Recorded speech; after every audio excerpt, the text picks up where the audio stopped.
I think everyone has one game from their childhood that they vaguely remember but can't get a good grasp of. A game that is a phantom of a memory that you just can't fully remember. I had a game like that. For the longest time, I would occasionally have glimpses of the game and its unique aspects, but never something concrete enough to track it down. Until 2021, where I decided to go on a hunt. I started by asking my sister, who owned the game. She told me she had given it to a friend, and that I could no longer get in contact with them. After that lead ran out, I went on an internet hunt, chasing every single lead I could find. It took a while, but eventually by the autumn of that year I had found it. Monster Tale.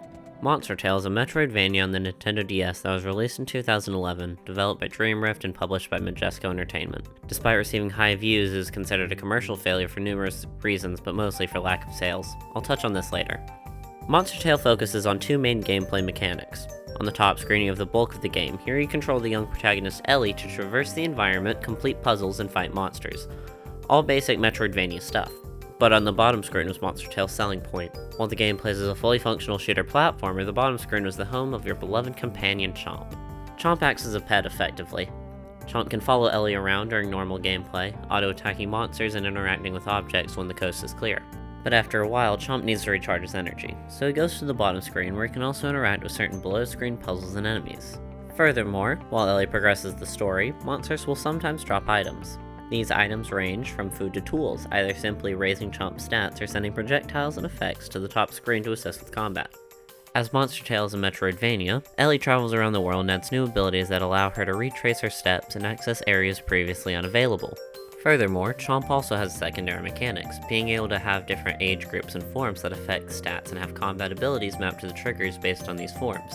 This allows Monster Tale to have a fluid combat flow that involves Ellie and Chomp chaining combos to further beat up enemies and gain more items.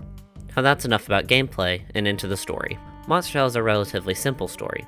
Ellie, upon interacting with a mysterious armband, gets transported into the world of monsters, in which 5 other humans have taken the world captive as the Kid Kings. You quickly discover Chomp, and then you get told by the suspiciously friendly merchant that you must take back the world from the Kid Kings to return home. And then you're free to go. You progress forward, taking on increasingly difficult monsters, and eventually best one Kid King after another. The amazing part of this game is its soundtrack, the environment design, and its range of ideas that keep every encounter, every new doorway, and every new boss fresh and exciting.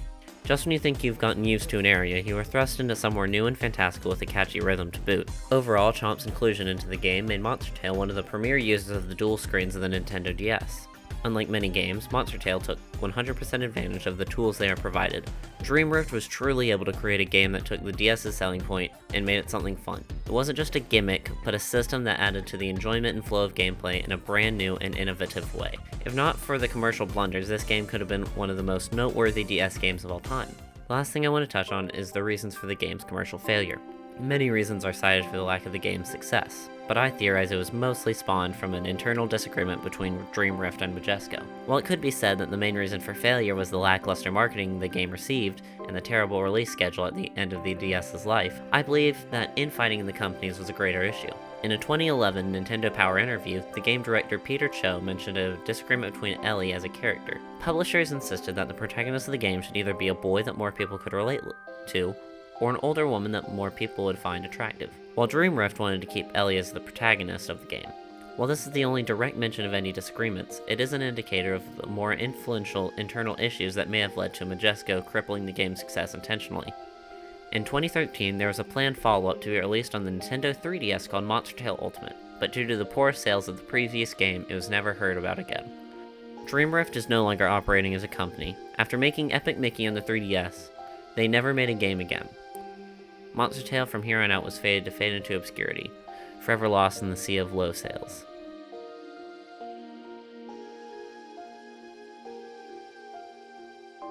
Until 2021, where it was confirmed they're porting the game to modern consoles. It may be fruitless and it may be cancelled as well, but at least Majesco remembers us fans exist.